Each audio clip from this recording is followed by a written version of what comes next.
Hi everybody, welcome back to my channel. Today we're making kimchi crab cakes. For this dish we need a half cup of well-fermented kimchi, which you can find in the Asian aisle of your grocery store. But we want to strain off any excess liquid because we don't want a soggy crab cake. We're going to add that to a large bowl, and using a pair of kitchen shears reserved only for food, we're going to chop that up into small pieces because we want this to run throughout our crab cake.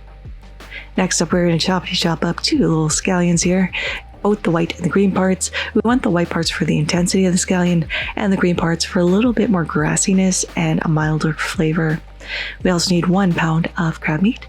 I'm using super lump and claw crab meat here, and you're going to see the difference between these 2 meats. It's pretty amazing. So the claw meat is kind of dark and a little bit more intense, while the lump crab meat comes from the bodies and it's super white and it's so sweet. So the combination of this is going to be really nice.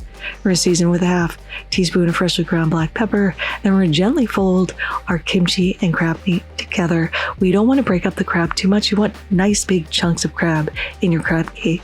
We're also going to add 3/4 cup of panko breadcrumbs and fold that in until everything is incorporated. We also need a binder for these. So to a small bowl, we're going to add 1 whole egg, 2 tablespoons of mirin, which is that sweet rice wine, and 2 tablespoons of gochujang for some spiciness and kick. We're going to whisk that all together, breaking up the yolk, add that into our crab mixture, and fold this in as well. And make sure this is really well incorporated, because this is what's going to keep our crab cake from falling apart when we go to fry it. So give this a nice little fold and mix, just being gentle. And then to form these, we're going to take a half cup of our crab meat, form it into a little patty. And in that tray, I have 3/4 cup of panko as well. We're just press this on top. This is going to keep this together and hopefully not break apart as well, and add a little crispiness to the outside. That's why I like to hold it in my hand so nothing breaks apart when I go to bread this. We're going to continue to do this until all of our meat is used up. And I got 5 out of this recipe. We're going to let that set up in the fridge while we make a little sauce.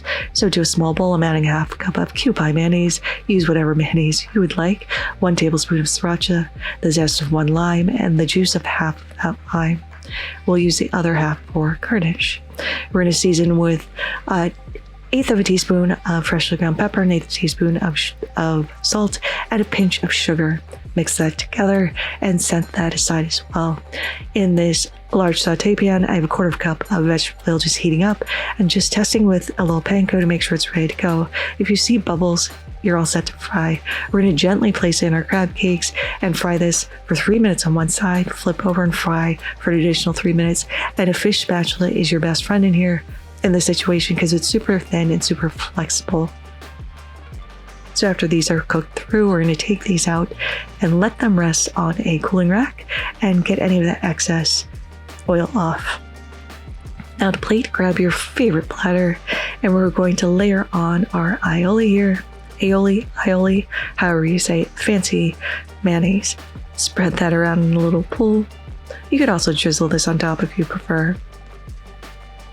Then we're going to place our crab cakes down in whatever formation, I cannot speak today, any formation your heart desires. Sprinkling a little more chopped scallion and those lime wedges, and this is looking really appetizing. Now I'm going to serve myself one, drizzling a little bit of our aioli on top, and now we are ready to give this a taste. And this is looking pretty fantastic. The outside is super crunchy. The inside is so soft and so beautiful. You definitely taste this gorgeous crab, the sweetness of it. The kimchi adds a little acidity and actually heightens the sweetness of that crab meat.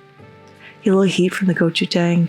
The aioli adds a little extra something, and this is absolutely delicious. But there it is. Kimchi crab cakes. I hope you all try to make this in your home. Thank you so much for spending some time with me today. Every week you come back, I appreciate you even more.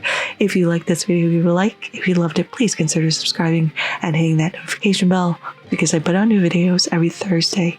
Thank you again, and until next time, happy cooking.